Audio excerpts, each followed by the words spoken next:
Early in the 16th century, Africa began to suffer the greatest calamity in its history, the steady and continuous arrival of Europeans.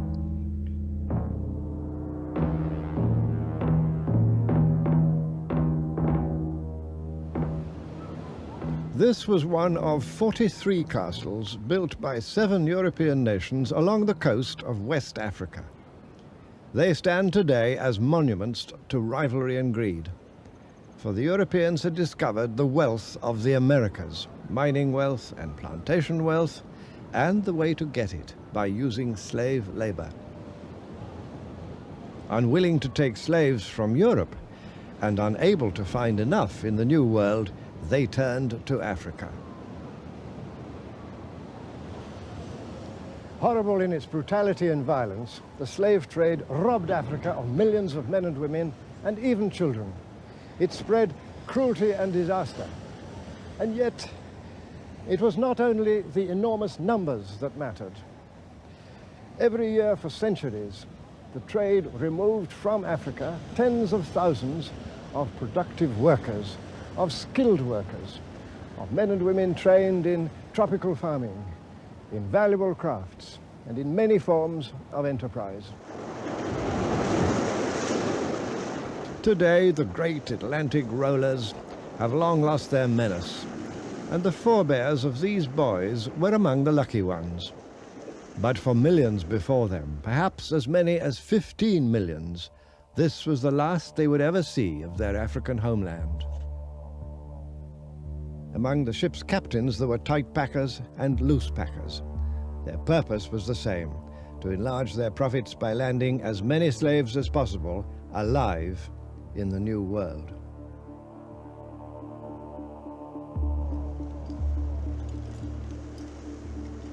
Sometimes captured far inland, the victims of black traders were driven to the dungeons of their white partners on the coast. There were protests, but they dwindled as the profits of the trade became ever more corrupting to kings and merchants in Africa as well as in Europe. It became normal and even necessary for white people to think of their black victims as less than human. Racism grew out of slavery. At Cape Coast, a chapel was built for the British garrison right on top of the dungeons where, at any one time, up to 1,500 black captives awaited shipment.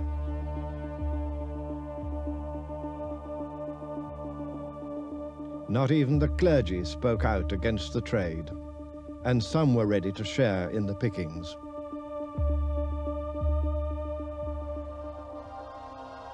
Early in the 19th century, the Atlantic slave trade gradually began to come to an end. But even as the slavers withdrew, Europeans of a new kind began to penetrate deeply into the interior. These were the explorers. They had no warlike intentions, and the guns they carried were for hunting and self-defense. It was seldom the fault of such men that the routes they opened up would all too soon be used by others with very different aims.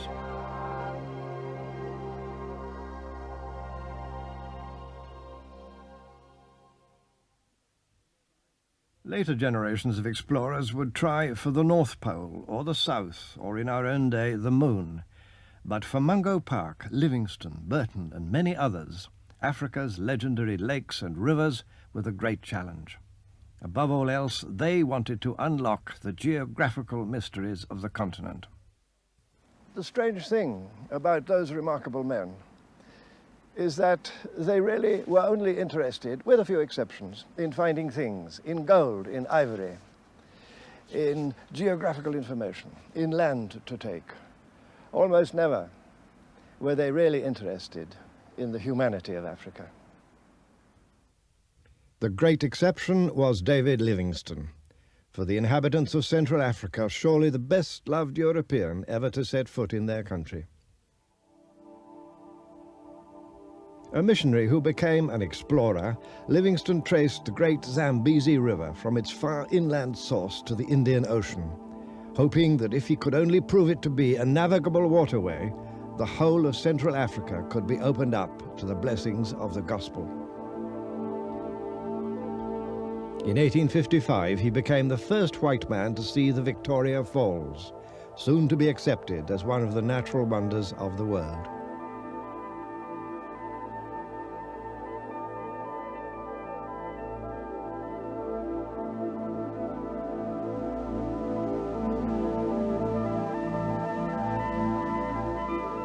But less dramatic obstacles further downstream barred the way to navigation. His specially constructed river steamer had to turn back.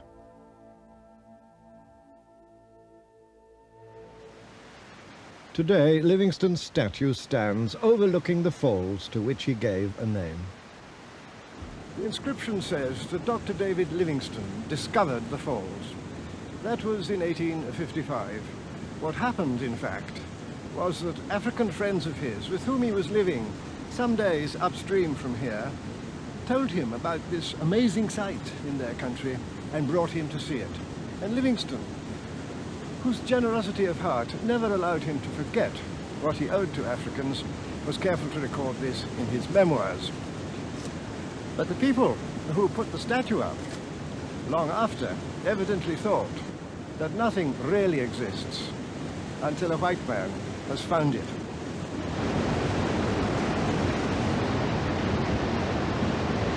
But news of such earthly wonders failed to impress his missionary paymasters in London. To them, Livingstone's journeys and geographical researches were a sign that he was neglecting his work for God. They wanted converts, not waterfalls. He, for his part, found their attitude to the splendors of Africa so narrow that he was driven to resign his membership of the London Missionary Society. His duty, he believed, was to respond to a wider vision. There were plenty of others to do ordinary work, and so indeed there were.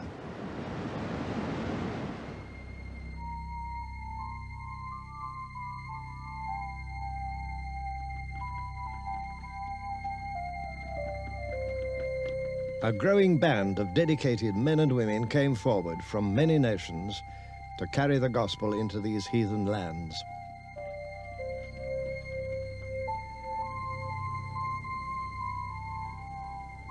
This is the Mangwe Pass, an historic place in the story of the white man's penetration of southern Africa. To the southwest lay the deserts of the Kalahari, and beyond to the southeast, white-ruled South Africa. While back behind me, through the hills, the old trail ran north to Bulawayo, capital of the kingdom of the Matabele. Here ran the southern frontier of that kingdom, and this pass was the only point of entry allowed by the Matabele king to European missionaries, traders, or hunters.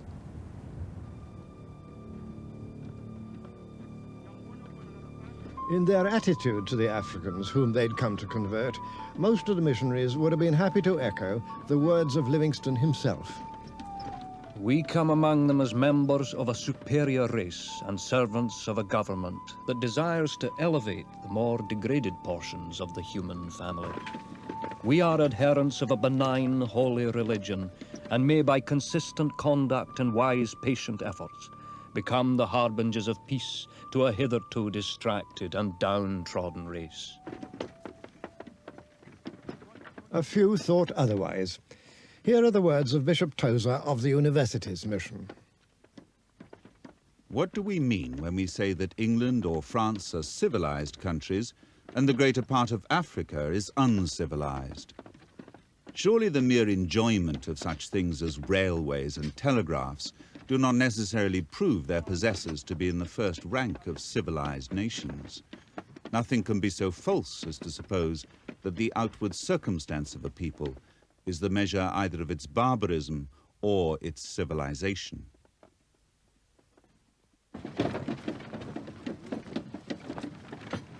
Nevertheless, most missionaries believed that they alone could raise Africans out of their spiritual degradation. They faced many perils, not from being boiled in an African pot, which never happened, but from mortal fevers they could not cure. 6 out of 9 at Makalolo Mission, which Livingstone had founded, died in a single year. Willing converts were few. So it had to be asked, is force justified to save a man's soul? Flogging was used at some mission stations, others disapproved. If it is agreed that an expedition cannot be carried out unless the leader of it commits day-by-day acts of brute violence, the reply is that missionary expeditions had better not be undertaken. If missions can only be worked by methods which no supporter of the mission would dare to state in detail on a mission platform, then missions had better not be undertaken.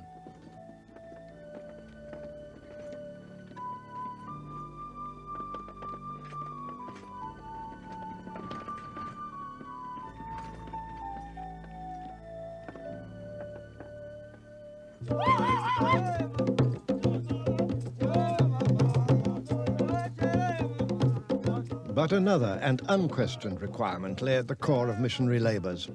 If the gospel message was to be accepted, the spiritual beliefs which formed the foundation of African community life had to be drained of their power and effectively destroyed. What the missionaries had come to do was to convince Africans that they must renounce their beliefs, forget their ancestors, and discard the very fabric of their culture.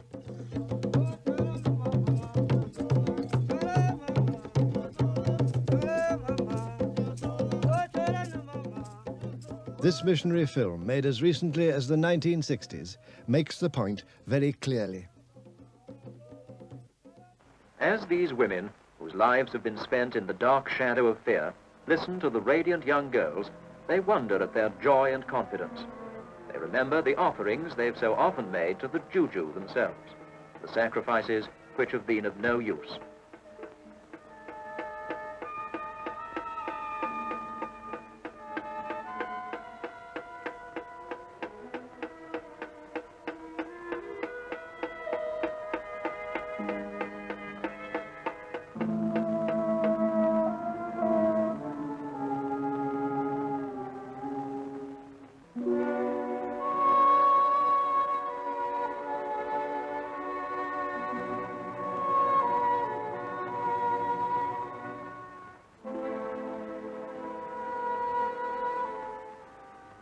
I will tell you of a God who does not require our sacrifice. He made sacrifice for us. And she shows to these fear-ridden people the symbol of God's love.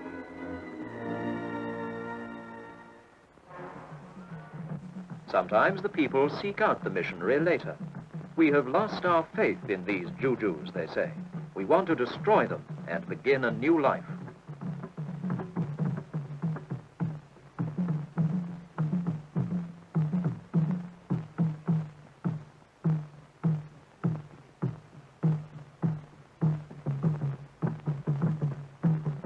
Some rejoice.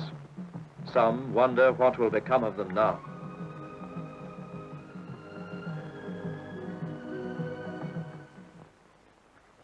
Finally comes the great day when they gather for the baptism service. Students from the training college, girls from the primary school, men and women, one by one they go down into the waters of baptism so that they might be renewed in Christ.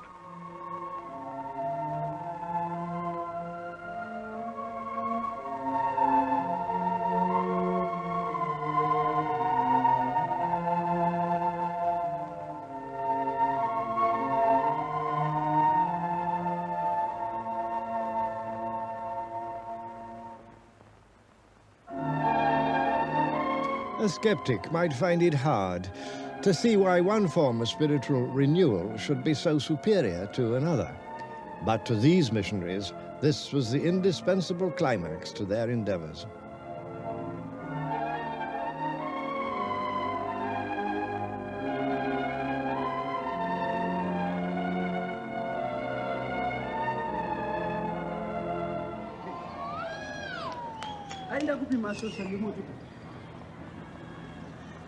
This is a Methodist school called Wadilav in modern Zimbabwe. It's an important day because the Minister of Information, Mr. Nathan Shamurira, himself an old boy of the school, is making a visit. The event brings into focus some of the underlying currents and contradictions of recent history. Mr. Chamuirera speaks for a government with radical ideas, which may well find itself at odds with religious conservatism. Yet he was educated here and brought up in the religion of white colonial settlers whose contempt for African humanity generally outweighed their Christian commitment to the brotherhood of man.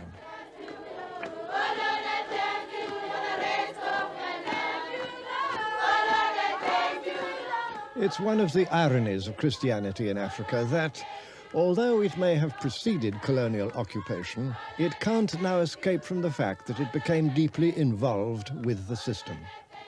The foreign rulers may have departed, yet the tunes live on.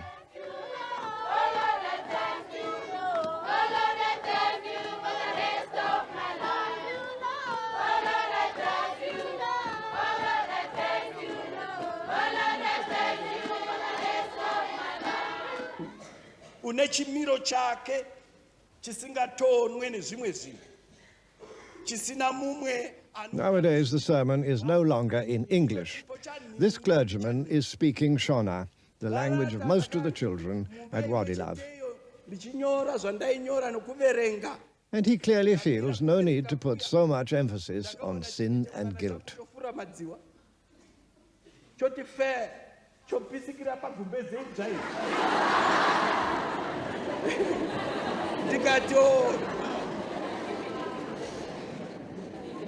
How far is the accusation true that missionary teaching was really part of colonial teaching? Well, the whole missionary enterprise here was an integral part of colonization. The missionaries came to this country with the colonizers from South Africa, and one particular missionary, Reverend Jackson, assisted in interpreting the deceptive Rad concession to King Lubengula at the time of colonization. And this relationship between the administrators, the soldiers and the miners, the gun and the Bible, so to speak, continued throughout the colonial period.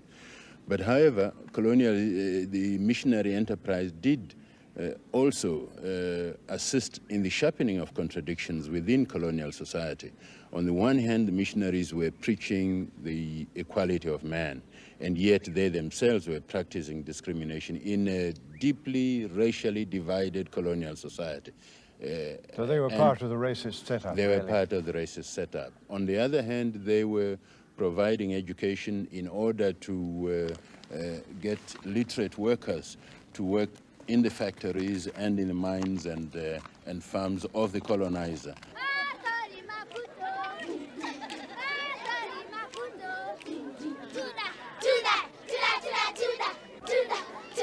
In honor of the minister's visit, the school has laid on a display of gymnastics. Most early missionaries tried to destroy the dancing arts and rhythms of Africa, saying that these were lascivious and evil. Yet African Christianity has managed to survive that effort at repression. And children at mission schools like this can have the fun of combining the new with the old. 1, 2, 3, 4, kuti viva, kuti viva. 1, 2, 3, 4, kuti viva, kuti viva. 1, 2, 3, 4, kuti viva, kuti viva.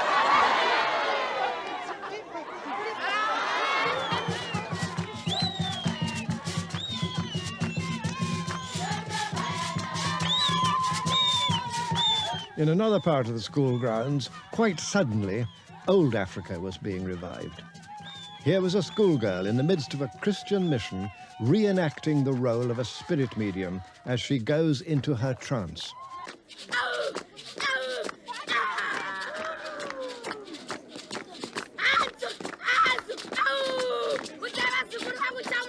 Helped by friends, she portrays an ancient ritual of Shona belief. This, many people still believe, is the method used by their ancestors to pass messages to the living.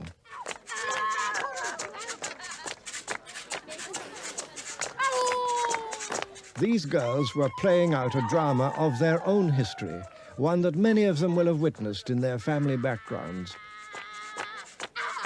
Across the years of the colonial intrusion, it's a kind of psychological reconciliation between the present and the past.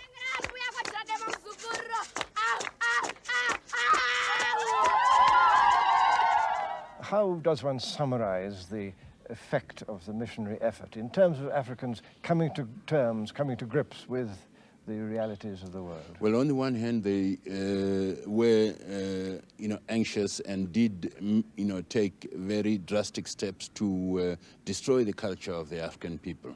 This was implicit in the teaching of Christianity itself. In the same context, it produced the contradictions which led to the downfall of colonialism by educating people, bringing them to an institution like this where we were able to meet students from different parts of the country.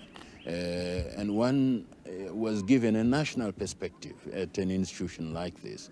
And it was then possible when one left here to go and organize at a national level. So many of the national leaders of this country today were educated at mission schools. 9 out of every 10 educated blacks were educated at mission schools. Comrade Robert Mugabe, the first prime minister of an independent Zimbabwe, was brought up, trained and educated at Kutama, a Roman Catholic mission school. And many of the leaders in the present Zimbabwe government were educated at various mission schools throughout the country. So it did produce its own contradictions, and it sharpened the contradictions in colonial society. Like a lot of other things in history, it had an unforeseen outcome. Yes, yes, it had.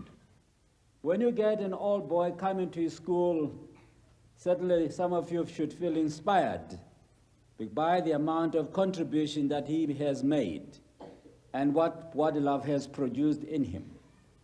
So, sir, we are greatly honored that you have come. I know the visit has been a very brief one, but it is historical. And we do hope that when you have time, you'll be able to come back and see more of love than you have seen today.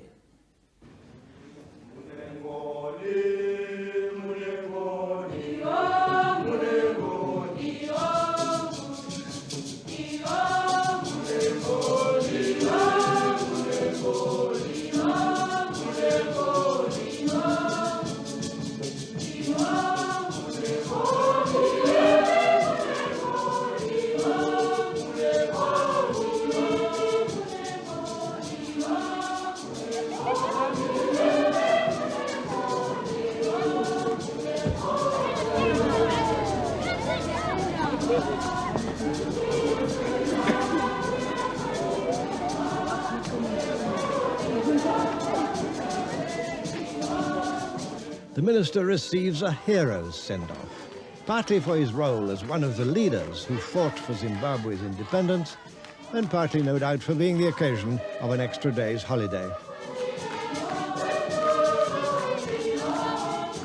Watching scenes like this, it would be hard to deny that the coming of Christianity to Central Africa has in the end brought many blessings. These children of Zimbabwe look forward to opportunities and freedoms unknown to their parents. Yet the cost has been a large one. Much of value in African culture was distorted or buried beneath the intolerant certainties of a foreign culture. And who can say whether, in the end, it won't be the practical benefits provided by the missions that outlast the spiritual ones?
The little town of Bagamoyo had been the African starting point for missionaries as well as explorers.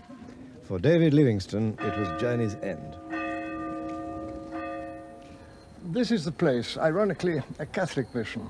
The first Catholic mission on the East African mainland, where Susie and Chuma finally laid the body of their friend David Livingstone in its last resting place on the African continent. Throughout the final months of his life, Livingstone had always been accompanied by his two devoted companions, Susie and Chuma.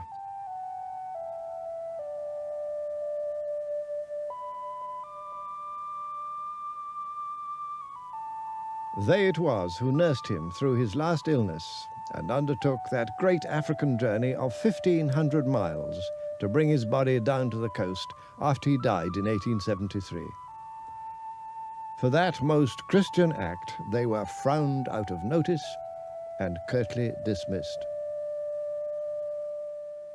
Later, happily, those faithful companions received less churlish treatment. Yet it has to be said that Livingstone himself was not quite free of that same attitude. Remember his words, "We come among them as members of a superior race to elevate the more degraded portions of the human family." Of course, he was a man of his time, and such attitudes were common. But he also affirmed, and this was most uncommon, that black people could be made to be equal with white people by two gifts that Europe could offer, Christianity and commerce. That's what he believed, and he died believing it. But I have wondered, in my own years of wandering these trails, what Livingstone would have said if he could have seen the outcome of those two gifts.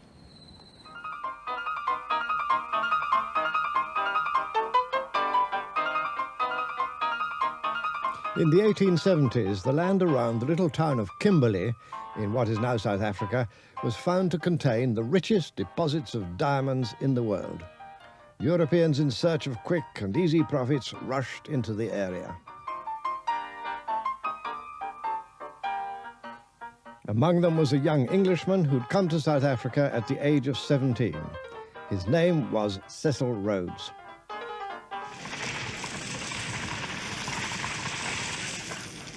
In spite of his youth, Rhodes quickly learned that the path to great personal wealth led through great personal power. He set out to win that power by getting control of the diamond industry. He succeeded by clever maneuvering, the steady purchase of other men's claims when their funds were low, and the necessary ruthlessness. Rhodes saw to it that he was going to be the one to emerge as the king of diamonds. And his kingdom was going to be in Africa, where the English reigned supreme. This is what he wrote. Just fancy those parts of the world that are at present inhabited by the most despicable specimens of human beings. What an alteration there would be if they were brought under Anglo-Saxon influence. This early film, taken in Kimberley, shows that attitude of arrogance at work.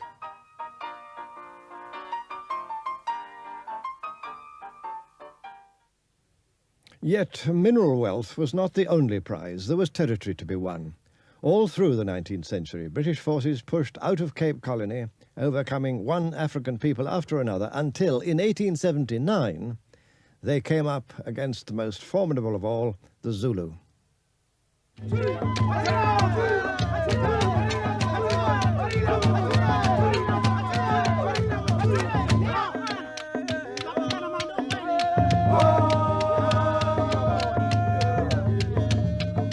So far, this mission of the gun had gone well for the British.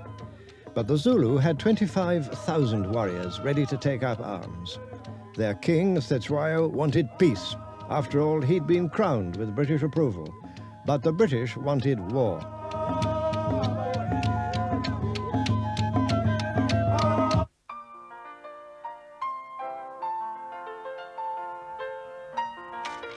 This genteel set of lecture slides, the Victorian equivalent of news film from the battlefront, reported the war as the public at home wished to imagine it. This was the heyday of empire, and here were British redcoats subduing one more mob of heathen savages before bestowing on them the blessings of Anglo-Saxon civilization. The reality was very different.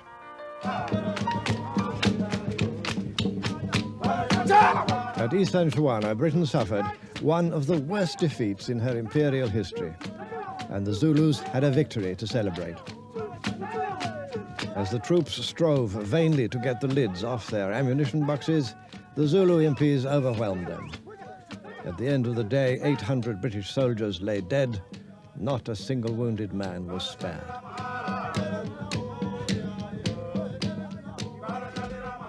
But at Rorke's Drift, a few miles away, a tiny British garrison with great bravery withstood 3 Zulu regiments numbering nearly 5,000 men.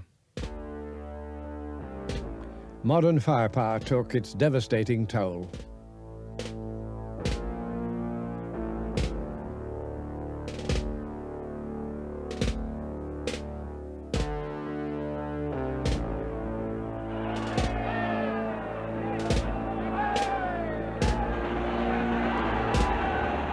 Determined to break Zulu power once and for all, another British invasion force, equipped with field artillery and the new rapid-firing Gatling guns, advanced on the king's capital at Ulundi. Here they found the Zulu army, but what followed was a massacre rather than a battle. Some 1,500 Zulu warriors died in fruitless charges on the guns. British casualties were put at 12. It was the end of the independent Zulu nation.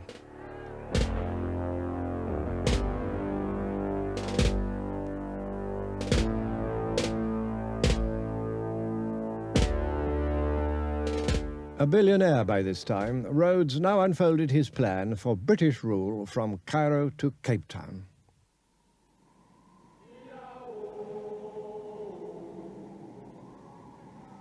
His immediate ambition was fixed on the upland country to the north of the Limpopo River. Here in this broad plateau, with its pleasant climate, there was abundant land for cattle, and beneath it the promise of still more mineral wealth, especially gold.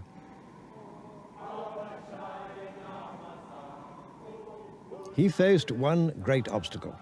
60 years earlier, a branch of the Zulu known as the Matabele had broken away, trekked north, and built a strong military kingdom in the land that Rhodes now meant to seize for white settlement. The African bush has long since moved in and taken over. But this deserted spot, 100 years ago, was the living heart of Matabele power and the seat of government of its king. King Lobengula was only the second ruler of the Matabele. He was destined to be the last. True to their Zulu tradition, his men lived by the spear, raiding their neighbors, the Shona people, for cattle and women. This, they believed, was their land by right and title. But now, in a series of deceptions, Rhodes and his cronies proceeded to dispossess the Matabele of their land, their cattle, and their independence. One day, King Lobengula told a story to a white visitor to his court. He said to him, "Have you ever watched a chameleon and a fly? The chameleon gets behind the fly and gently puts one foot forward, then another. And when he's close enough, he darts his tongue, and the fly disappears. I am that fly," said Lobengula, "and you are the chameleon."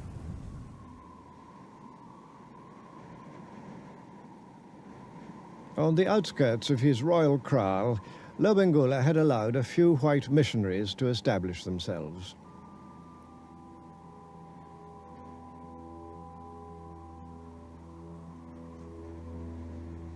This is all that remains of a settlement run by Jesuits, whose celibate way of life had no appeal to the Matabele.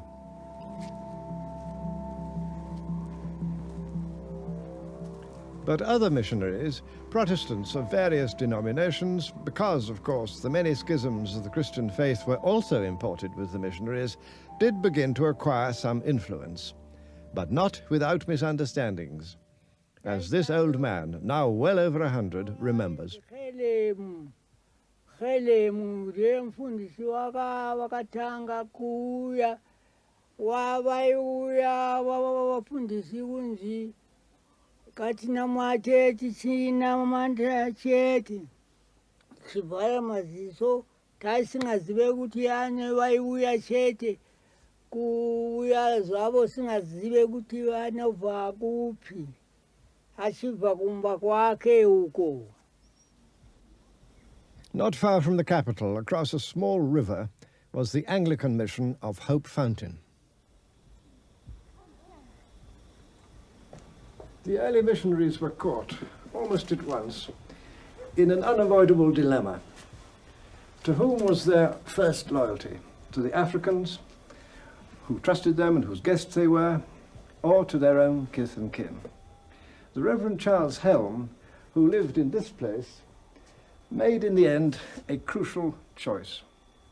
He was Lobengula's trusted white friend, but secretly at the same time he began to work for Rhodes.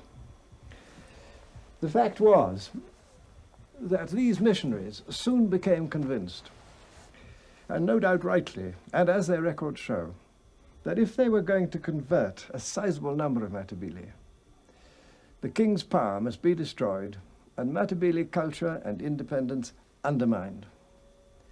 And Rhodes, they saw, was the man to do both.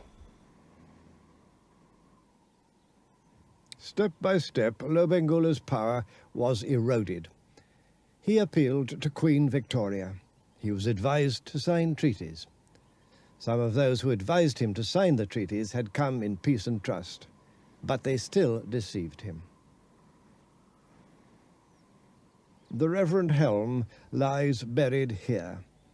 On his tomb, his fellow missionaries felt able to inscribe the words, "Friend of the Matabele."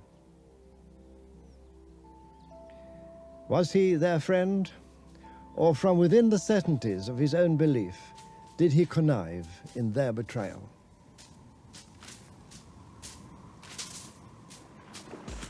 By 1890, Rhodes and his men were ready to move. These are scenes from the feature film Roads of Africa, about the famous pioneer column. They show it in terms of the glorious legend it was to become for the white settlers who followed, almost a justification in itself for their right to the land they were about to seize.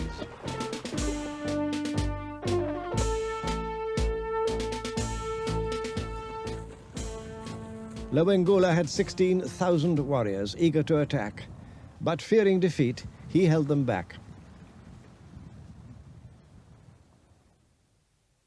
The column headed north, avoiding direct contact with the Matabele and passing unopposed through the country of the less warlike Shona. Each man had been promised 15 gold prospecting claims and a 3,000-acre farm. A contemporary described them like this. Such a mixed lot I never saw in my life. All sorts and conditions, from the aristocrat down to the street Arab.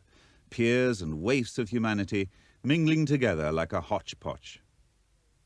Some of the pioneers came, in fact, from the leading families of Cape Colony.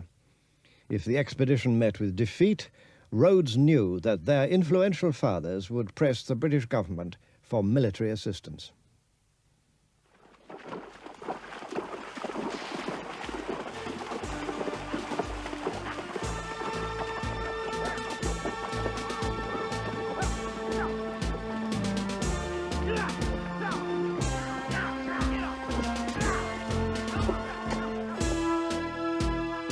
An unknown photographer captured the moment when the Union Jack was raised over Fort Salisbury, fulfilling Rhodes's dream that this earth shall be English.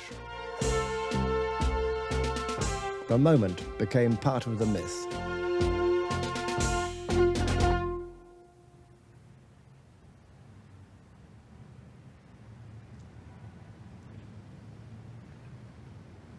Established here for no particular reason of geography, Fort Salisbury duly became the modern city of Salisbury, now renamed Harare.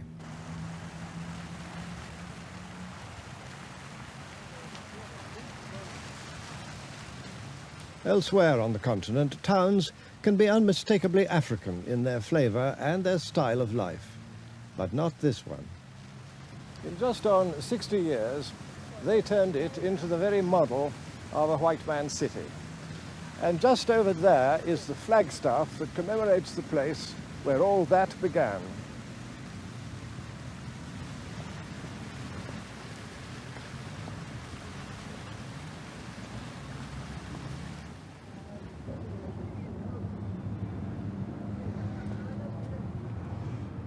Amazingly enough, it's still here. For this is what it says: to the Pioneer Corps, specially recruited to become the first civil population of Mashonaland. But who were more civil? The black people who had long dwelt in Mashonaland and made it fruitful, or the white people who came here and took it from them by deceit and violence? Maybe that sounds a harsh question now, and yet the dispossession of the Shona was also harsh. They had settled the land centuries earlier, mastered and tamed it, and now with this, they had altogether lost their birthright.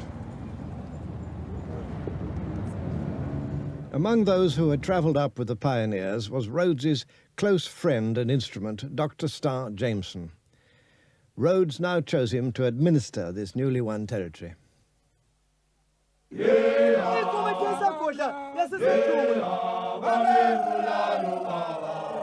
To the southwest, there still remained the undefeated Matabele. In 1892, Jameson decided that the time had come to finish with them. A pretext was easily found. Although the Shona people were now supposed to be under white protection, they were still the target of sporadic Matabele raids. A dispute over cattle quickly produced the war that Jameson needed. In traditional style, the Matabele regiments prepared to fight for their capital, Bulawayo, against Jameson's advancing troops.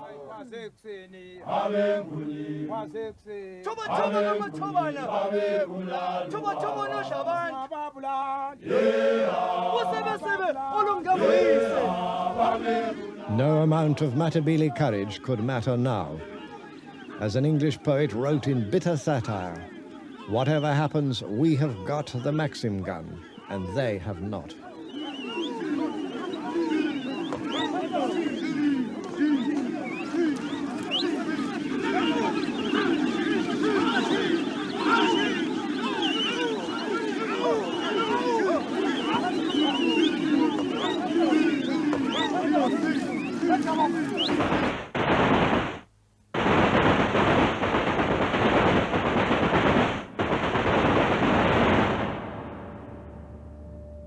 After defeat came dispossession.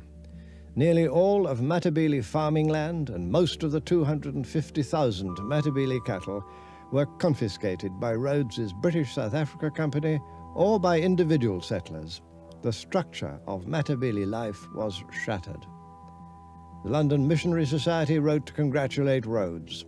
As missionaries, we have little to bind our sympathies to the Matabele, neither can we pity the downfall of their power. Lobengula is said to have told his followers that rather than have a single bone of his body touched by a white man, he would disappear like a needle in the grass. And disappear he did, while some of his warriors tried vainly to find a new homeland northward across the Zambezi.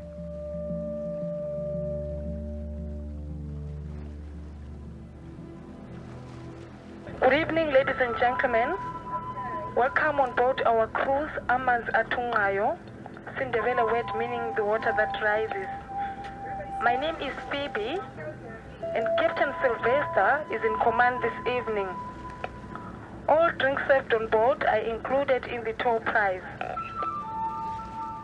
Before long, white settlers too began to push northward, over this great waterway where a generation earlier, David Livingstone had wandered alone.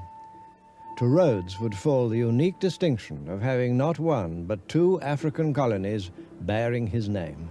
The stretch of water we are now on is the deepest and the narrowest part of the Zambezi, and it was here where the pioneers chose to cross as from 1889.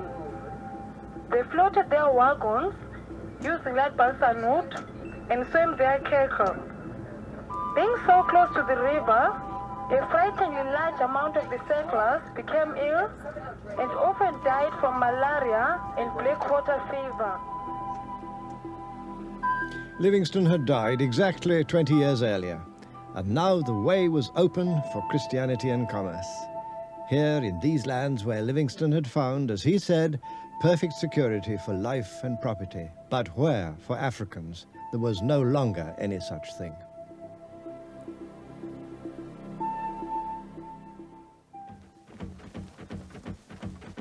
But African resistance was not yet over.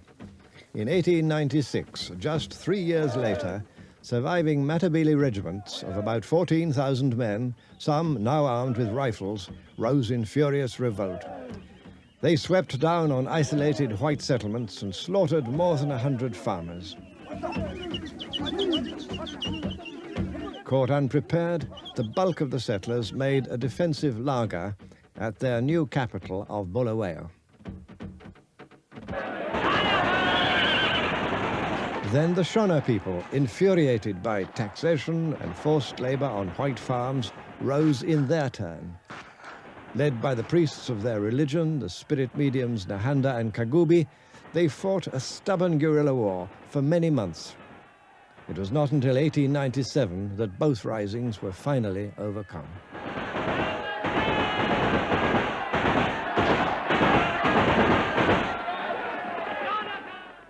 Na varungu chigwagwagwa nenganuni vaiva vakazionera kuvarungu zvauya navarungu ndivo zvaidisa navarungu vanhu vanga vasina vanga nepfuti chete nemapfumo. The settler forces had suffered considerable losses in the fighting. Their mood was not merciful. So-called rebels were hunted down and, when taken prisoner, treated as dangerous criminals.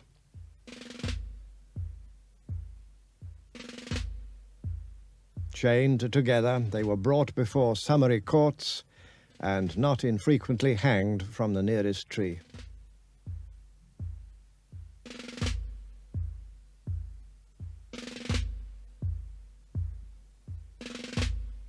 Captured at last, Nahanda and Kagubi were also hanged. Such were the foundations on which Cecil Rhodes built his empire. Having thrust aside anyone who stood in his way, Rhodes spent little time in the country he had formed. This was the hut he used as an office. Close by, the colonial government's state house was built directly on the site of King Lobengula's old headquarters.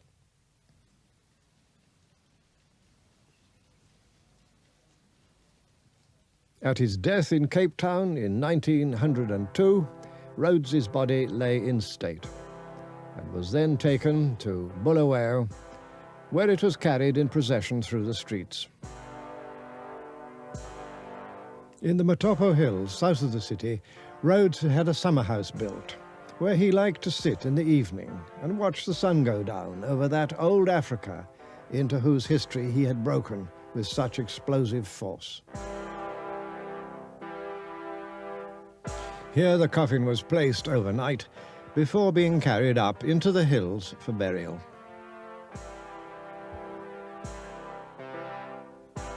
Thousands of Europeans had gathered at the spot called World's View. Rhodes had come here in the past and had chosen it as his final resting place.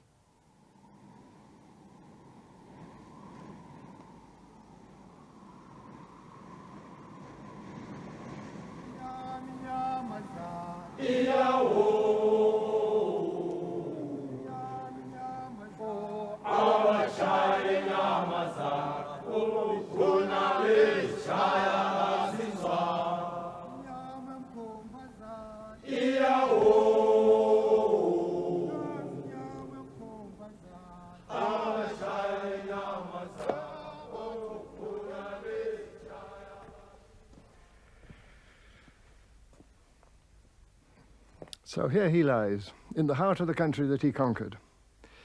But are we to see this grave as the final act of taking possession, or the ultimate insult to the people he dispossessed? Rhodes has evoked conflicting judgments. For the world of wealth, he was and is the mighty empire builder, the benevolent millionaire, the hero of money. For the world of poverty, he remains a plunderer and a pirate, the robber baron who took with both hands what did not belong to him. Rhodes and his men brought material progress, and 19th century Africa certainly needed progress. But they brought it in such a way that Africans could not share in it. They deprived Africans of that very condition, freedom, that enables mankind to move forward and develop. So the great mission of the Bible and the gun ended by completely contradicting itself, by producing an African servitude in which the visions and the dreams of men such as Livingstone were bound to be denied and set at naught.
The west coast of Africa, looking today much as it did 100 years ago. At that time, the old evils of the slave trade had become a distant, though disgraceful, memory. But there now opened a new chapter of confrontation along these tropical shores. In past years, Europeans had come here for profitable business. Now they wanted more, much more. Old trading posts like this one had long been the scene of a partnership between maritime traders from Europe and local Africans. By the 1880s, that old partnership was being swept away in a dramatic change, the outcome of a new European drive for overseas empire. Industrialized countries led by France and Britain had begun to invade the black continent, each hoping for new sources of raw materials for its factories, new markets for its manufacturers, and new positions of advantage against its rivals. This was called the Scramble for Africa. By 1914, only two countries remained outside European possession, Liberia in the west and Ethiopia in the east. Britain had seized the lion's share of control. Egypt and the Sudan in the north, the immense wealth of South Africa, valuable colonies like Rhodesia and Kenya, and richly populated territories such as Nigeria and the Gold Coast. France had invaded Algeria in the 1830s. Now, after new wars of conquest, she added more colonies to her empire south of the Sahara, including the island of Madagascar. Little Portugal carved out two vast colonies, Angola and Mozambique, while Imperial Germany took the Cameroons and southwest Africa, and on the east coast, Tanganyika. The vast Congo basin fell to King Leopold of the Belgians. Italy and Spain completed the enclosure. The fate of the continent was utterly changed. Between the colonizing powers themselves, the carve-up was peaceful, but their rivalry was intense. In 1884, a congress of the competing governments met in Berlin to settle their disputes. Germany's Iron Chancellor Bismarck was there. And active behind the scenes was the ambitious Belgian king. He spoke for them all when he said, "I am determined to get my share of this magnificent African cake." Any power that could occupy African soil could effectively claim it.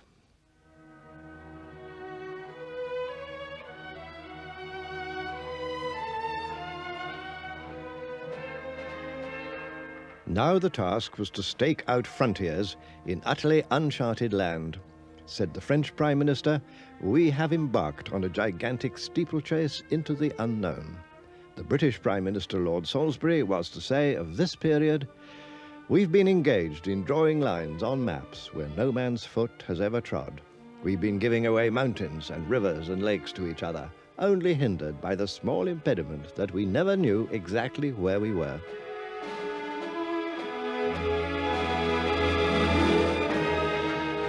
The great game was to get hold of places and positions of advantage over rivals, no matter what irrational frontiers might result.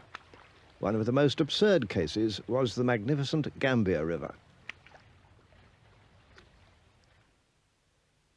Britain had long held Bathurst, Banjul today, and was determined to keep this river route to the interior.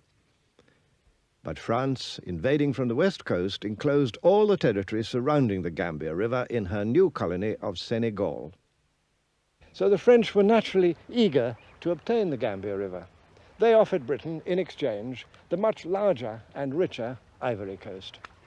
But the British Parliament insisted on keeping the Gambia, thus dividing the peoples of the region.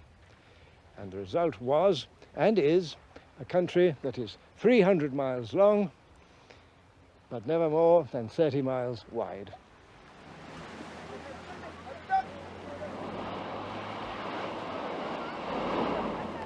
What the African inhabitants might think of this colonial carve-up was never asked.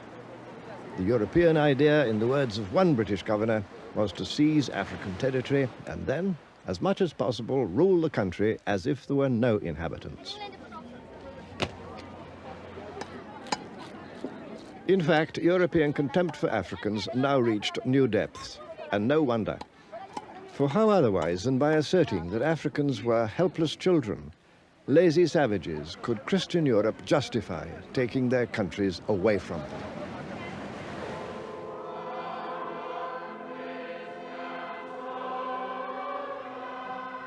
The helpless children, meanwhile, sang their own version of a famous hymn. Onward, Christian soldiers, into heathen lands, prayer books in your pockets, rifles in your hands. Take the happy tidings where trade can be done. Spread the peaceful gospel with the Gatling gun. The European invasions were widely resisted. Conquest was never easy.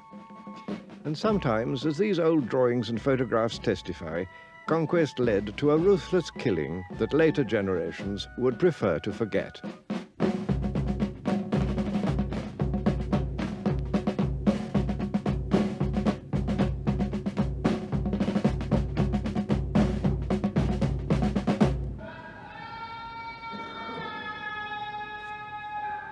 Resistance took many shapes. In French West Africa, a focal point was found in Muslim loyalties. Many heroes, still unforgotten, came on that scene.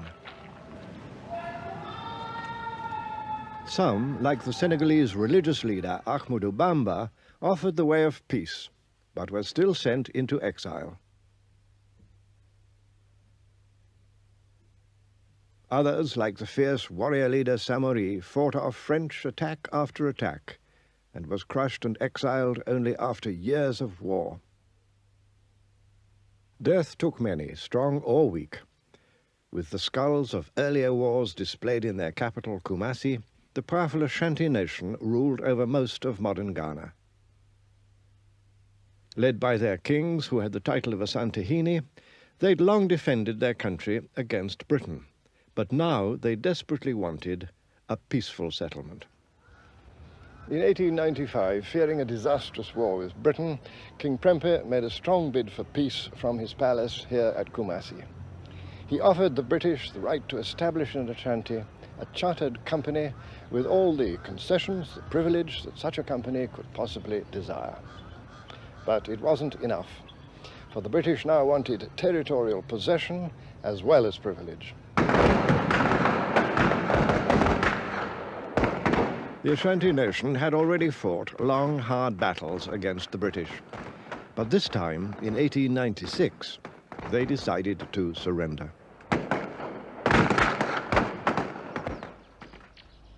In a ceremony of deliberate humiliation, the king was made to kiss the British commander's boot and then sent into exile. But it wasn't the end of the story. The British now blundered. A new British governor, Sir Frederick Hodgson, decided that he had to get possession of the sacred golden stool, symbol of the Ashanti nation's soul. Arriving at the British fort here in Kumasi, he ordered the assembled chiefs to hand the stool over. Worse still, he demanded the right to sit on it, something that no person had ever been allowed to do, not even the king himself.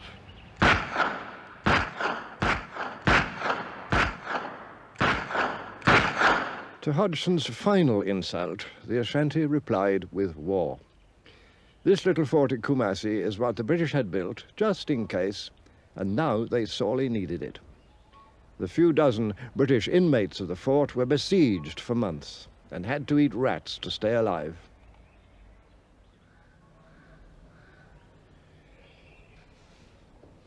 Hodgson's act of folly had exacted a bitter price. Efforts to send in relief from the coast were repeatedly frustrated by Ashanti resistance, until finally the governor and his wife got away to the coast and the absurd but tragic affair could be closed.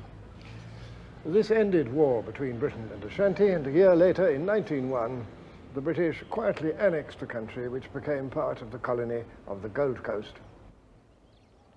All over Africa, the new military technology of automatic guns gave easy victories to the invaders.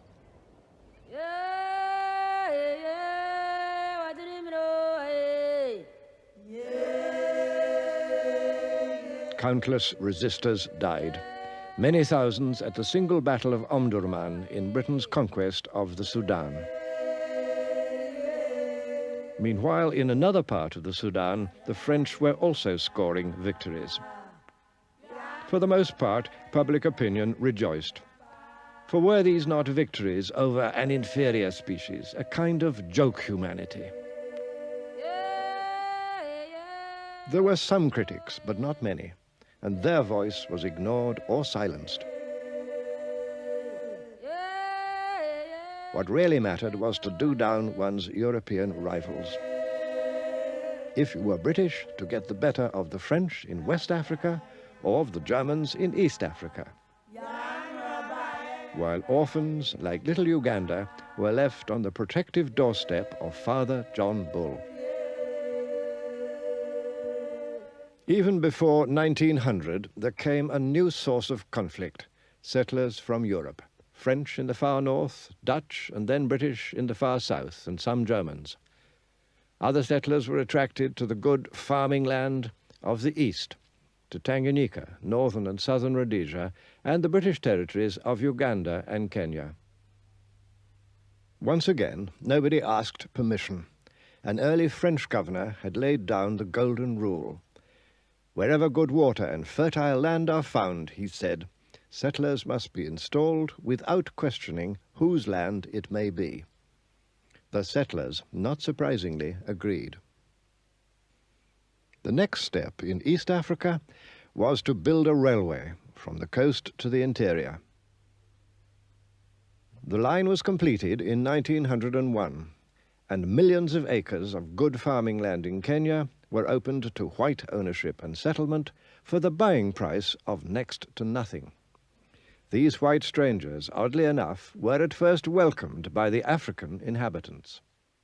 But the welcome didn't last for long, for they soon discovered that colonial government wanted them to give things, above all their land and their labor. These colonial demands provoked a repeated resistance, and against that resistance, the colonial government, with white settlers arriving in ever larger numbers from Britain, waged a war with little mercy, and of course with rifles and machine guns against spears and arrows. Macinire nĩ ũndũ wa kũmena andũ ũndũ gũtikĩrĩ ũndũ mekagwo nĩ kũmakia andũ ũguo magagĩũka magagĩtorekia na andũ morarĩ magacina mĩciĩ.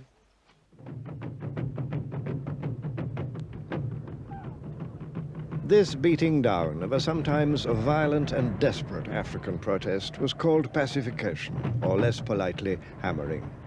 A British officer then fighting in Kenya kept a sadly instructive diary. Marched into Fort Hall, and the expedition comes to an end. To my mind, the people of the Embu have not been sufficiently hammered, and I should like to go back at once and have another go at them. During the first phase of our expedition against the Irieni, we killed 797 niggers, and during the second phase against the Embu, we killed about 250. There was, in fact, much more of the same thing. In the sixth campaign against the Kenya Nandi, for example, British troops reported killing 1,117 people, besides seizing all their livestock. In 1906, a junior British minister in London cabled this protest. Surely it cannot be necessary to go on killing these defenseless people on such an enormous scale. The minister's name was Winston Churchill, but on that occasion his intervention had no effect. Nĩtuonire kũrĩ ũtiganu ũndũ nĩmokire gũtunya andũ ithaka andũ makoragĩra kwa mĩceni nĩyo yarĩ na tha andũ magathiĩ kwa mĩceni mũndũ agagata haha magoka magakata haha thome ha mũndũ ũcio akaingatwo akorera kwa mĩceni.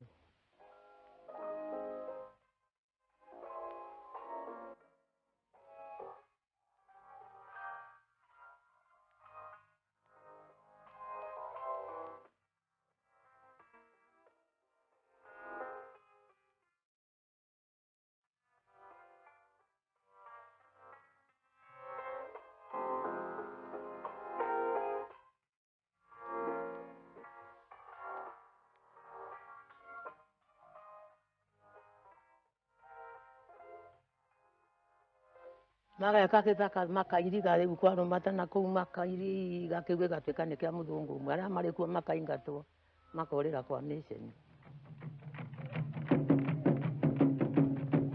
By 1915, about 4 million acres of African farming land in central Kenya had been given to about 1,000 British settlers. By the 1920s, about half of the able-bodied men of Kenya's two largest farming peoples, the Kikuyu and the Luo, were working as laborers for British newcomers. How was that done? The answer, once again, was something new in Kenya: taxation. To cultivate these splendid acres, it was necessary to make Africans pay taxes in cash. Having no money economy of their own, Africans could pay tax in cash only if they went to work for a European wage.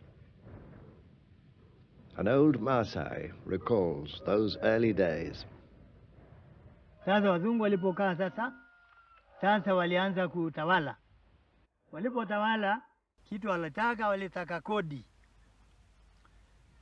Masai zamani hapana lipa kodi ya ya kichwa kama ile tunaita zamani poll tax ilikuwa la. Tulikuwa nalipa na nyumba. Walikuwa naitwa kodi ya nyumba. The Maasai proved particularly good at dodging the payment of the new taxes. So the colonial government thought it should send some of these apparently idle warriors to school, so as to turn them, if possible, into tax collectors among their own people. Small boys were seized for this purpose. Sasa serikali walitoa askari yake kuja kuchukua watoto. Sasa mimi ni moja ya wale watoto ambayo walishikwa kupelekwa skuli. Sasa nilishikwa nikapelekwa skuli. Sasa pamoja na wale watoto wengine. On the other side of the continent, in northern Nigeria, the colonial scene was very different. With no white settlers, life was peaceful. Things continued much as before. The British had conquered this huge region, far from the sea, for no real reason other than to keep it from the French. So the British were content with a supervision which allowed them to take a back seat. Under the direction of Lord Lugard, this was called indirect rule. This was the residence of the British official who governed the northern Nigerian province of Kano. Indirect rule meant ruling through local kings, in this case the local emir, who after defeat accepted British overlordship. On condition that nothing was done to modernize or democratize the conquered system, indirect rule was cheap and highly effective. Local kings and princes kept the peace and law and order in their own interest, as well as in that of the British. Both sides at the top had much to gain. So kings, like this one, the Emir of Katsina, were able to stay in power and even add to their personal privileges. They were able to call on their own local retainers to govern the everyday affairs of the country. In this way, the native governing class, as the doctrine said, was to remain a real living force, as well as being a curious and interesting pageantry.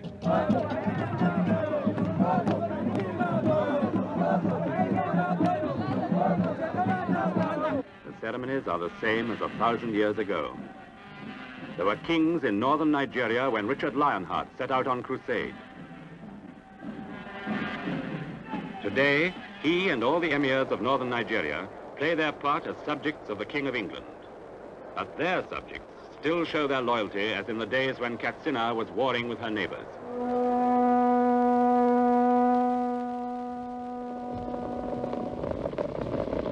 Katsina still keeps her way of life, still resists new influences from the world outside.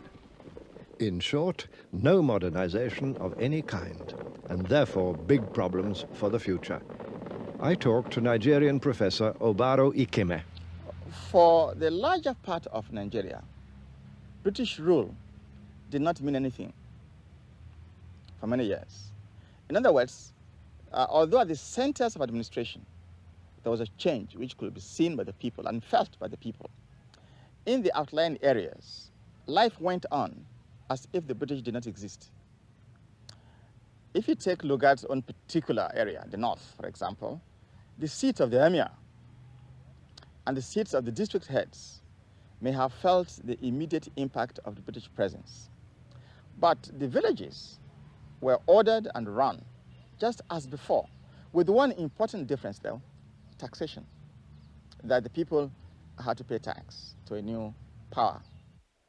The British built up a corps of Africans who became known as native administrators, developed some commitment to the system. Their salaries were comfortable. They had power, which they used to enrich themselves at the expense of their followers and their subjects. Consequently, the British were able to succeed largely by developing a core of people who became partners with them. British officers headed by a resident are there in every emirate to advise and assist the emir and his ministers in their day-to-day work. and each month the resident presides at a full meeting with the Emir's council. There may be word from Nigeria's governor in Lagos, or from the colonial office in London, or the council may discuss the repatriation of pilgrims from Mecca. The dignity of the past, the traditions of Katsina are present in the council chamber. Here, once more, this time behind polite words, was the essence of colonial paternalism.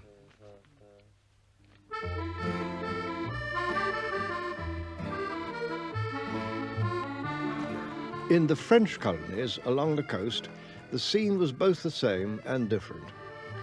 Dakar, capital of Senegal, actually the little suburb of Rufisque, a charmingly nostalgic place. Senegal was France's oldest colony in tropical Africa, and one where the French presence, like that of the British in northern Nigeria, could easily be absorbed. Generally, the French ran their colonies on much the same system as the British. But there was one important difference. The British thought that their Africans could never become anything but Africans, and certainly not British. The French idea, on the contrary, was that in the end, at some distant time, all their Africans would become black Frenchmen. The culture and the language of France were offered as the eventual supreme blessings. This idea was called assimilation.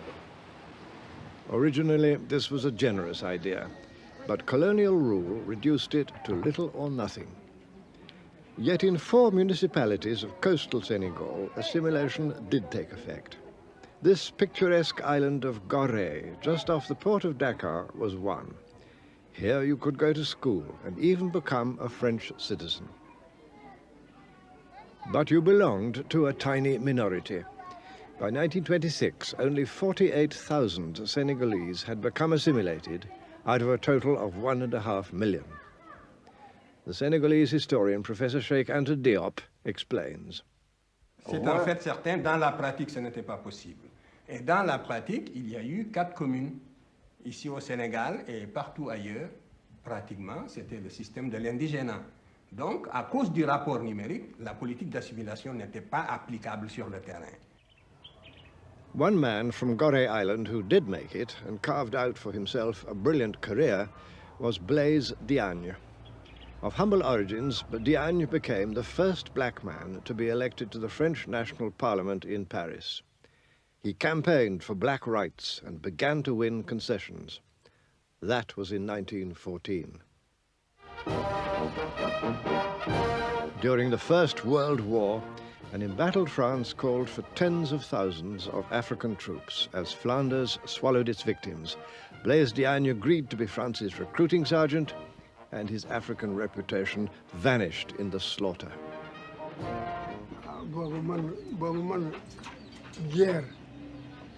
Guerre. Ku la force wu doo dem ci guerre. Ku la force wu doo dem ci guerre. Dañu ma force. Dañu ma forcé jële ma ci suma loxin dee ak suma papa yóbbu ma. Xaw ma ci sañ-sañ bañ. Xaw ma ci sañ-sañ bañ moo tax ma dem. Xam nga ku la bëgg yóbbu ci guerre du la neex. Gannaaw xamuloo ko. France had long relied on African mercenaries, even as far back as the Crimean War. But now it was different in scale and in suffering. More than 200,000 African troops, mostly conscripts, were sent to France. And at least 170,000 were thrown into the Holocaust of the trenches.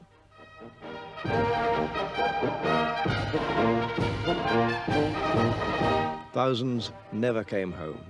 Others returned with an experience that survivors have still not forgotten. xeex nañu ak Allemagne yi rey nañu leen ñi la ñuy dog seen baat ñoom dog suñu baat ñi la ñuy dog seen loxo ñu dog seen loxo ñi lañ jël di ñëw nekk gumbo ñi la dal di ñëw nekkul dara nekkuñu dara ah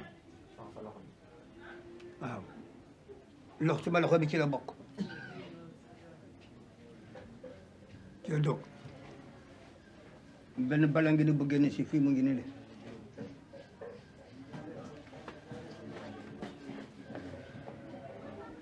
benn bal mu ngi nii buggi bi mer mu ngi nii buggi dal fi génn si fi mu ngi.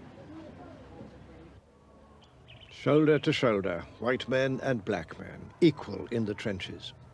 Were they now to become equal in the colonies? Only the monuments suggested that.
With the coming of peace in 1918, the victorious colonial systems looked more strongly entrenched than ever before, though military rule now gave way to civilian government. This led to a far more thorough system of tax collection to pay for the government. The linchpin of the British system was the district officer. That's where I come in. I'm the district officer in this particular area.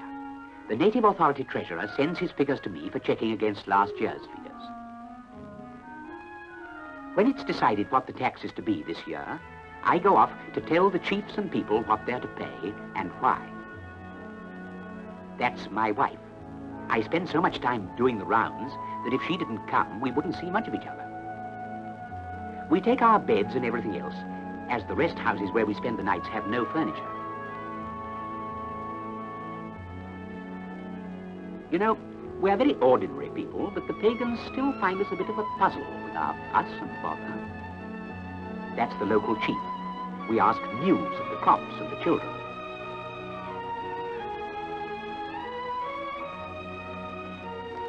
It's like sitting in a shop window. We come here every year and follow the same ritual, but they always behave as though it was the first time. Peace is all very well, but it is dull, and they love a bit of variety. Many colonial officials were good, practical, hard-working people devoted to their ideals. They were sure that the strong paternal arm of colonial rule must be a blessing for Africans and would have to be continued for centuries. They firmly believed that if left to themselves, Africans would simply go on living as before, and that, they thought, would be a thoroughly bad thing. An old film tells the story as the colonial officials saw it.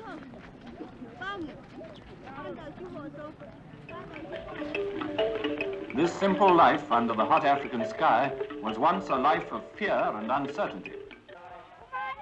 British rule has brought peace. The enterprise of European officials and settlers and of Indian traders has opened up the country. But there is still a long battle to be fought with ignorance, poverty, and disease.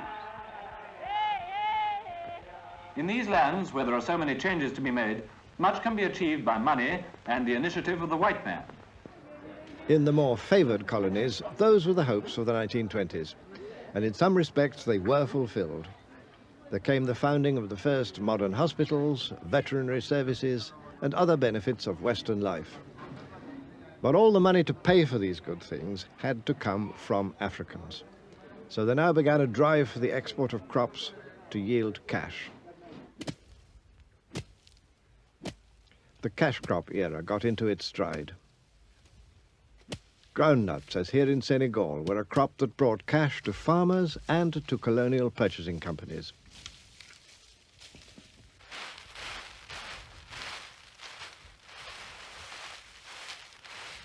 But the cash crop's success also brought problems. Il est certain que l'arachide a été introduit pour alimenter tout simplement la culture, la monoculture de l'arachide a été introduite pour des raisons industrielles, ni plus ni moins. Hein, c'est en 1848, je crois, que des Marseillais l'ont introduite ici pour fabriquer tout simplement de l'huile pour vendre ça sur le marché international. Et on a spécialisé finalement, la tendance est née de spécialiser chaque colonie en fonction de ce qu'elle pouvait produire le mieux. Et on a donc toutes les zones sahéliennes ont été spécialisées pour la culture de l'arachide, des zones comme la Guinée pour la culture de la banane et le riz, et ainsi de suite. Mais ça, c'était en fonction, non pas des intérêts locaux des indigènes, de ceux qui habitaient ces terres-là, mais en fonction des besoins en matières premières des usines qui tournaient à Marseille, à Bordeaux et en Europe d'une façon générale. So long as their crops were bought, African growers could be reasonably content. But in 1929 there began the huge and long disaster of the World Depression, and prices collapsed. Food production for local people, already badly hit because of land taken for cash crops, became a subject of major crisis. What was true of the French Empire was just as true of all the others.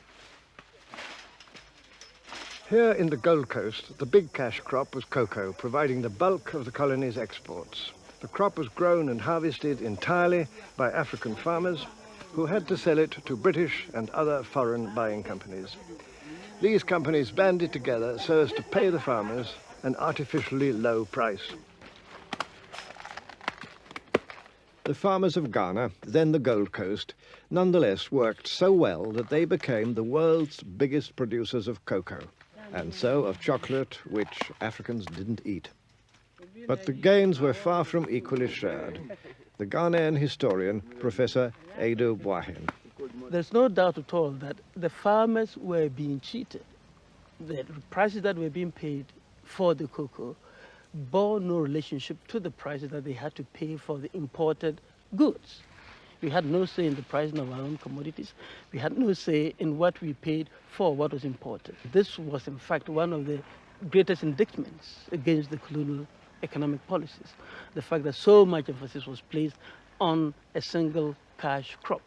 And we had to import rice, we had to import oil, palm oil, and so on, to feed ourselves, because so much emphasis and so much attention was paid to this single cash crop cocoa. The colonial governments were just concerned with obtaining raw materials to feed their factories abroad. The raw materials were produced by the skill and enterprise of hard-working African men and women. Yet the advertisements in Europe, deeply racist by this time, presented an insultingly different picture. At the same time, African businessmen found that the trading positions they had established in earlier times were now swept away. There's no doubt at all that before the colonial period, Africans were playing a far more important and dominant role in the economy than during the colonial period. There were many of them running their own import-export businesses. In the 1920s and 1930s, all these African merchant princes virtually disappeared from the field because the dice was so much loaded against them as a result of the colonial system. The banks were discriminating against them in the granting of loans. The expatriate firms, and particularly the Syrian and Lebanese firms, were undercutting them, and they just could not stand the challenge. And therefore, many of them simply ran out of business. And the children of these great merchant princes now became the employees of the great African capitalist companies like UAC, UTC, SUA, and so on. Colonial trading companies, British, French, Belgian, Portuguese, monopolized wholesale business with the full backing of their colonial governments. What King Leopold had called this magnificent African cake was beginning to yield its riches. Often those were painful days, but they have to be recalled by anyone who wishes to understand the problems of Africa now. The turmoil of today in the Congo or Zaire has its roots in the infamous Congo Free State of King Leopold. Here the emphasis was on the growing of rubber, and the methods used to extract it were no better than a reign of terror. Local people were forced to collect rubber under the most cruel conditions, as these old photographs show. If the rubber they collected was poor or small in quantity, men, and sometimes women too, could expect to lose a hand or foot in punishment. Terrible things were done. An official British fact-finding commission reported. The daily agony of an entire people unrolled itself in all its repulsive, terrifying details. Public opinion in Europe grew horrified. Gradually, the agonies were reduced. Yet huge damage had been done, moral as well as physical, and was going to cast a dark and violent shadow over the future of the Congo.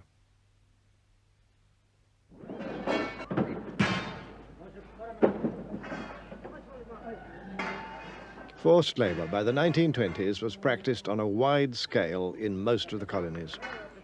All early roads and railways were built by forced labor. Much was achieved, but the cost in life and health was sometimes catastrophic. This spectacular railway in French Equatorial Africa was built by 125,000 Africans to link the coast with Brazzaville, the inland capital. Beyond doubt, a great feat of engineering. But before a single passenger could travel on it, nearly 14,000 Africans were to die in building it. Travel in comfort came at a price. By the 1920s, the colonial railway map was complete.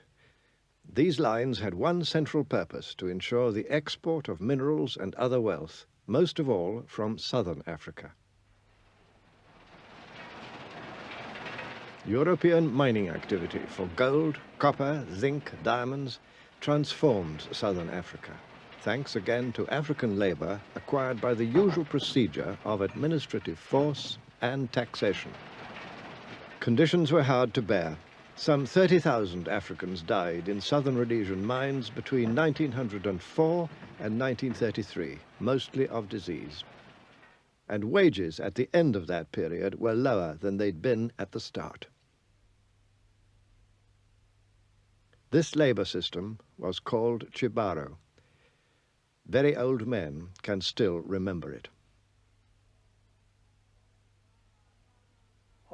Hapana umuntu wanga chiramba vanga vachienda zvavo kuchibharo kuti vata chibharo waitaulirwa ishe vobvisa vanhu voenda kuchibharo kubasa. Gold mining boomed. In those years of Chibaro, the southern Rhodesian mining industry produced gold worth £87 million sterling, at the cost of 20 dead African miners each week on average for 30 years.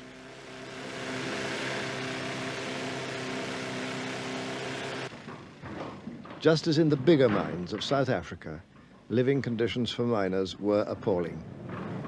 Safety provisions were primitive. Discipline was often brutal. Healthcare almost non-existent. Prison labor was used whenever available, and that was often. And child labor too. Takamboenda hachiri vakomana so taenda kuchibharo kwanzi kunodikanwa vanhu kubasa. After 1930, the whole labor system in large regions had come to depend on people having to abandon their villages and go far away to work in colonial mines or on plantations. This was called migrant labor, a huge upheaval which soon began to destroy the old stabilities of rural Africa. An official British committee in 1935 reported that the old order of society was being completely undermined by migrant labor. The years ahead were going to confirm it.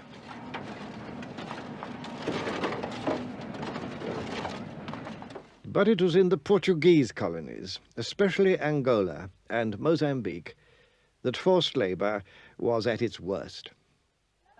Here in Mozambique, and by brutal methods, African farmers were forced to grow cotton and to sell it at prices fixed by the colonial government. Prices kept so low that the farmers used to say of the cotton that they were forced to grow that cotton was the mother of poverty.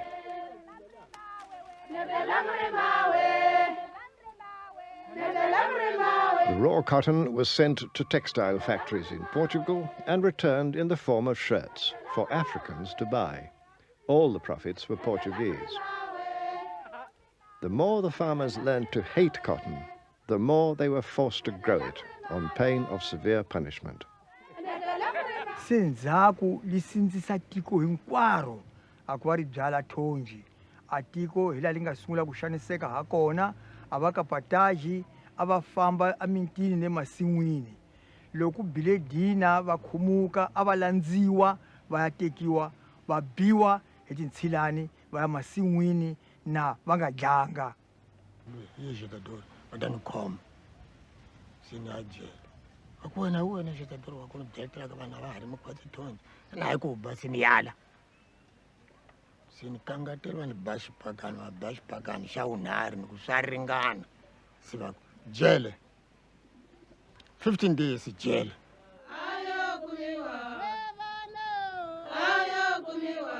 The farmers in this old film had no legal means of protest, but they could express their anger by singing anti-colonial songs in their own language. There seemed then no way out, no hope ahead. And before long, the same disaster struck here as elsewhere. Food crops disappeared, and once prosperous areas were hit by famine. Kunene tindlela tive tikulu nkama lowo hi ku sa a loko amutini loyi a nga ni vasati vambirhi vanharhu hinkwavo a va nyikiwa masimu ya thonji kutani a thonji a li hlakuliwa kanharhu a li hlakuliwa kanharhu thonji kutani a ku nga ri na nkama wa ku tirha masimu a ku nga na nkama wa ku veni hi tirha masimu ya hina hi byala mavele leswi fanekelaka ha kona ni leswi hinkwaswo a li karhi hi tirha swona swa tifijao ni timavele ni hinkwaswo se a tindlela ti kula hi ndlela yoleyo.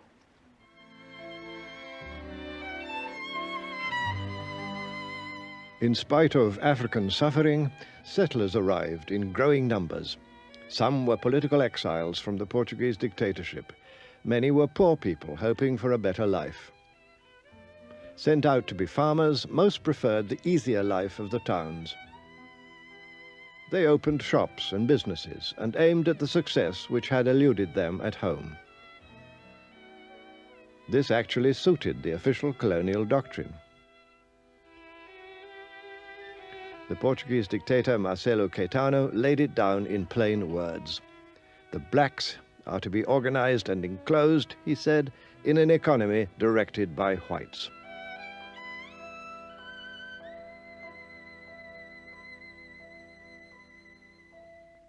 Loko ni sungula ku vulavula ni te ka dimxadore ni sekretari wakwe leswaku a guvernu wa maputukezi I guvernu leyi nga twala misaveni hinkwayo hi vunene bya yona kambe n'wina vadimixiradori mugeni guvernu wa maputukezi Afrika a nga ta va kona hikusa a mu landzanga a swileleto leswi mu nga tela swona Afrika.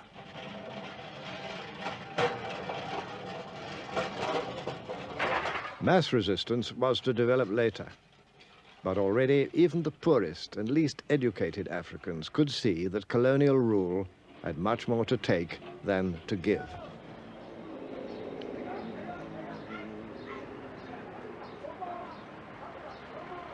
Whatever good may have come from colonial rule has to be measured, unfortunately, against the essential aims of each of the colonial systems. These aims were frankly stated. They were to extract wealth. We've looked at some of the ways in which wealth was extracted by the use of forced or cheap labor, by the seizure of land, by the incessant pressure on growing crops for export rather than crops for local food needs, and always by the deliberate treatment of Africans as inferior beings. Whatever appearances might suggest, Africans in fact were no longer prepared to accept their permanently inferior status. All over the continent, the first signs of a new political dissent had already begun to appear. In the 1920s, for example, with the protest action of Harry Thuku in Kenya, at the same time with Casely Hayford and his companions in British West Africa. And perhaps above all with Herbert Macaulay, often called the father of Nigerian nationalism. But their demands were small. Some of these early nationalists were completely taken in by the British system. They thought it was a good thing, and that we should become part of that good thing. And the real pressure was for the British to become a bit more liberal.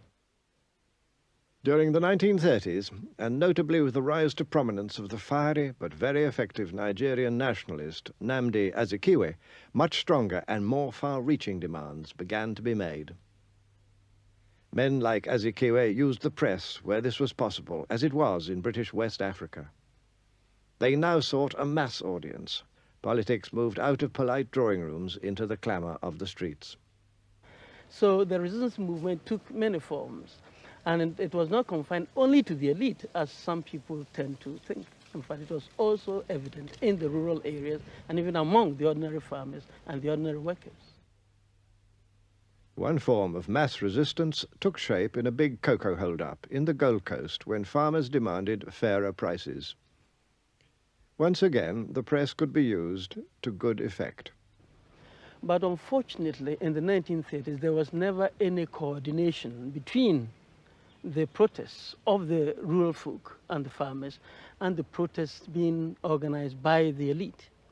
And this is why the resistance movement was not very successful. But now in 1935 came a new and savage challenge to African hopes of progress. Another colonial invasion, fascist Italy's brutal assault on Ethiopia, then called Abyssinia. No power on earth now seems able to hold up Italy's sweeping advance across Abyssinia's rain-swept mountains. Now Dessie has been captured, and from there a direct road leads to Addis Ababa. So perhaps it's only a question of time as to when the victorious Italian troops will march into the capital, and the emperor will have to sue for peace.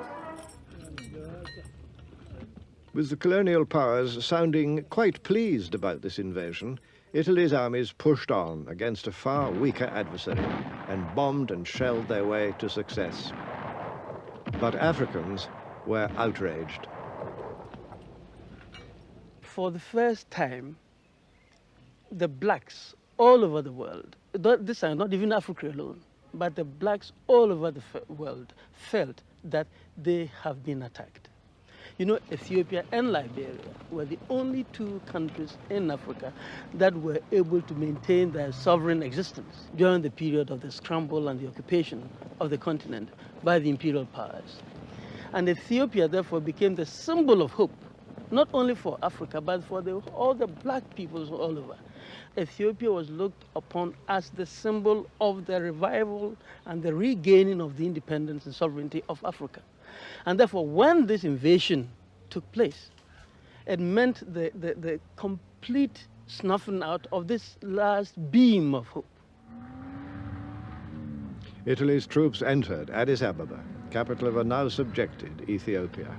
And still there came no more than verbal protest from outside powers. Yet Ethiopia's defeat, painfully confirmed when her people laid down their arms, sent out a call for action to Africans everywhere.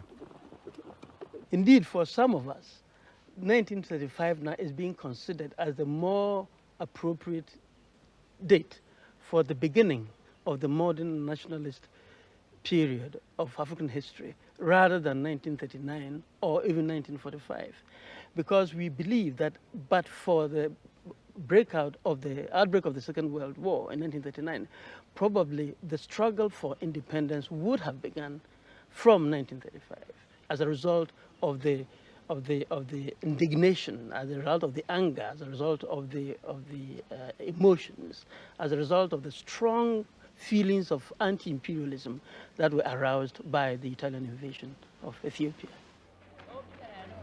Those feelings were aroused above all among the few who could win a modern education at schools like this one, at Achimota in the Gold Coast, where Kwame Nkrumah, future leader of the country's independence movement, had been a student. Young people began to read whatever anti-colonial newspapers they could find. Even in the midst of discouraging years, hope flourished afresh. A new generation of educated Africans, some of them trained here at Achimota, was reaching maturity. And then came the tremendous upheavals of the Second World War, surging with revolutionary force through the entire colonial world. By 1945, as we shall see in our next program, the scene was set for great dramas in a struggle for independence.